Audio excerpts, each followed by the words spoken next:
This is GB News and we're on your telly, online and on digital radio. Now, Prince Harry, we have to talk about him still, don't we? He's hit another speed bump in the courts. Well, he does insist on hanging around them. The Duke of Sussex has been ordered by a High Court judge to explain why messages which might be relevant to his legal case against the publisher of the Sun newspaper have been deleted. Curious, happens a lot. Joining me now is historian and broadcaster Rafe Hayden-Manku to explain Harry and the missing messages. I mean, you could actually get a book out of this one. Yes, there will. He will, won't he? This relates to the case he's brought against the news group Newspapers, which owns The Sun, and again, which he's claiming used unlawful tactics and private investigators to obtain information about him. And in this quite remarkable statement, the judge has said that there is, quote, troubling evidence that Prince Harry's messages to the ghostwriter of his book, Spare, were deleted between 2020 and 2023, despite the fact that this lawsuit against The Sun had already been launched and the messages there could have been relevant to the case. And now when you have a case like this, there's something called discovery, where you are obliged to present all of your documentary evidence to the other side, even if it is damaging towards you. So why were these messages deleted? The claim of the Sun newspapers group is simply that in Spare, Prince Harry makes certain statements which make it seem as if he had suspicions about phone hacking and so forth prior to 2013. And that's relevant because he launched this case in 2019 and there's a 6-year time limit. So if he actually had these suspicions before 2013, then that would mean that this case could be thrown out of court. Breaking tonight, a High Court judge has ordered lawyers to dig deeper into Prince Harry's private messages. The ruling follows the emergence of troubling new evidence that could reshape the Duke's ongoing legal war with Britain's press for Harry. This is more than a courtroom setback, it's a moment of truth. The judge's instruction is clear: lawyers must examine every corner of Harry's communications, emails, texts, and encrypted messages could reveal whether crucial evidence was withheld or destroyed. Legal analysts call the order highly unusual, a sign the court suspects something deeper beneath the surface.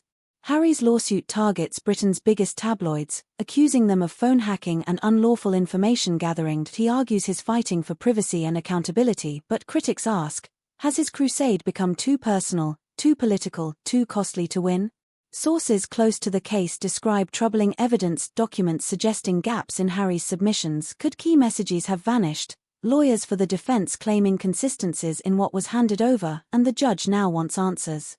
At Buckingham Palace, silence.no comment from the King, none from Prince William, but courtiers privately admit the situation is deeply uncomfortable. A royal in the dock, under judicial scrutiny, while the Crown tries to project unity and duty. If the judge finds any evidence mishandled, Harry's credibility could suffer a devastating blow. His broader campaign against media abuse might unravel, and future royal plaintiffs could think twice before following his path. One misjudged message, one deleted file, could tip the scales. Across social media, the backlash is immediate. Supporters say Harry's being persecuted for daring to challenge the press. Detractors see hypocrisy, a prince preaching privacy while trading stories for profit.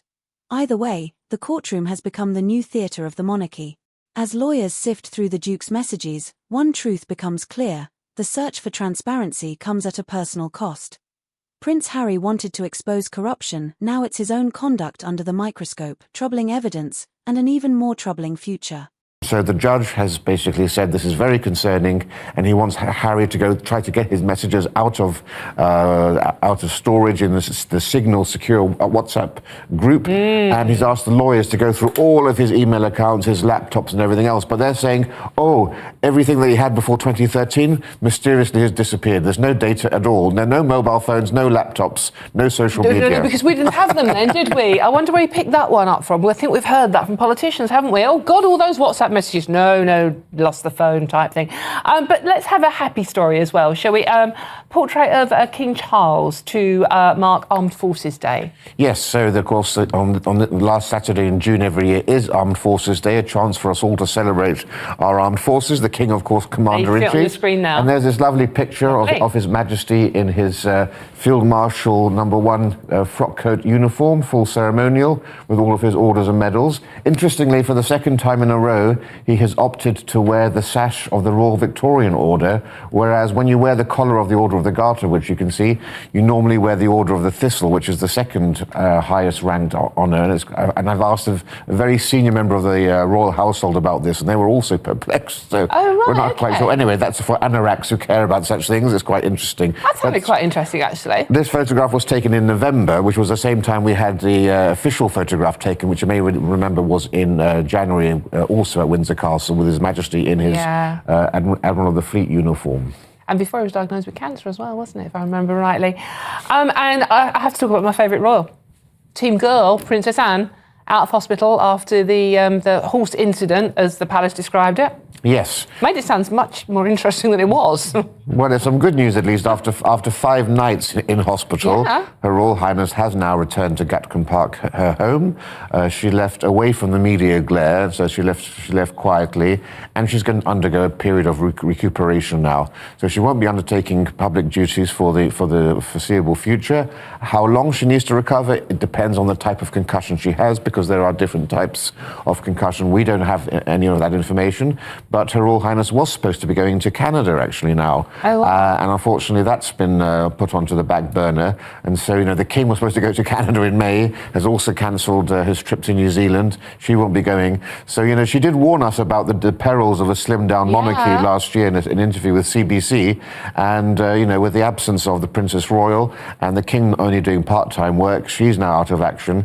Don't have Harry and Meghan or Andrew. So the monarchy, at least temporarily, is back down to very, very slim numbers. Sophie's quite reliable, though. Like Sophie as well, a bit of a team girl. She's always there, isn't she? Working hard. I got told off for saying royals work hard the other day. It's like they just go and cut ribbons here and there, don't they?